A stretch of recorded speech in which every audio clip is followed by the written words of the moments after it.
Bonjour madame. Bonjour monsieur. Merci de vous présenter. Oui. Je suis madame Traoré Aminata Diallo, l'épouse de Maître Mohamed Traoré. Votre époux a été victime d'enlèvement cette nuit. Dites-nous les circonstances de cet incident. Au fait, nous dormions à 3 heures, peut-être 3 heures pile comme ça.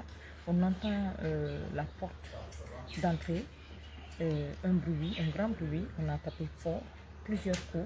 Et puis on se réveille. Moi, j'ai commencé à dire c'est qui. Et tout de suite, mon mari a dit non, de ne pas parler pour qu'on sache c'est qui d'abord. Donc on vient vers la porte, on regarde. On voit effectivement que c'est des inconnus.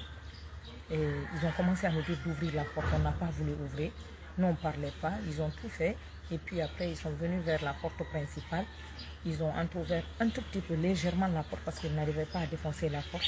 Donc ils ont fait quoi le petit espace qui était là, il y a un d'entre eux qui s'est infiltré dans ça, qui est rentré dans le salon et puis il est allé par la cuisine, il a ouvert pour les autres, ils sont rentrés. Et dès qu'ils sont rentrés, ils sont tombés directement sur Maître, ils ont commencé à demander où est Keita. Ils cherchaient un certain Keita, ils ont insisté beaucoup qu'on sorte Keita. Si on ne sort pas Keita, ils vont tirer sur un d'entre nous. On a dit qu'on ne connaît pas un Keita, c'est seulement la famille Traoré qui est là. Et là, tout de suite, ils ont beaucoup insisté. Et comme ils avaient une photo dans leur téléphone, ils ont montré la photo, soit disant que c'est cet homme-là qu'ils sont venus chercher. Et tout de suite, ils ont regardé mon mari, ils disent non, c'est celui-là qu'on veut. Donc ils l'ont pris. Ils étaient combien environ? Dans la maison, ils étaient 5. Okay. Oui. Ils étaient en treillis militaire, en cagoulé? Non, ils étaient cagoulés. Okay. Ils étaient cagoulés tous. Est-ce qu'ils étaient aussi armés? Oui, ils étaient armés. Tous les 5? Tous les 5 étaient armés.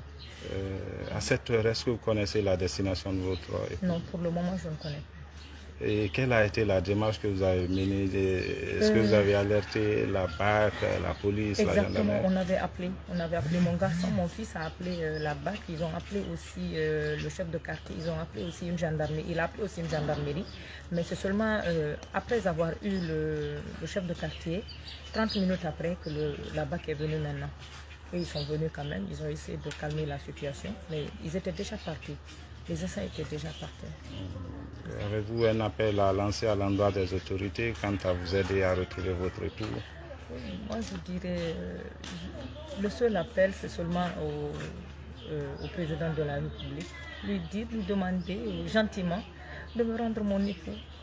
Parce qu'il est là pour tout le monde. Il n'est pas là seulement que pour les Peuls ou les Malinqués ou les Soussous ou les Guerzés, mais il est pour tous les pauvres, pour toute la population. Ça, c'est vrai quand même. Il essaie d'aider tout le monde. Donc, dans ce sens, j'aimerais bien qu'il me rende mon mari. Est-ce que le barreau est informé? Le barreau est informé. À 3 h du matin, à l'instant, dès qu'ils sont partis, j'ai pensé appeler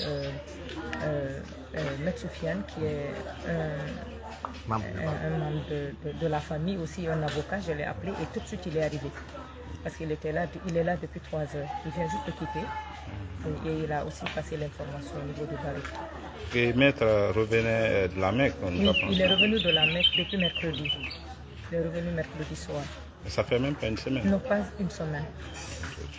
Oui. Qu'Allah nous aide à le retrouver sain et sauf. Amen. Et bon courage, toute notre compassion. Merci beaucoup. Merci. Courage. Merci beaucoup.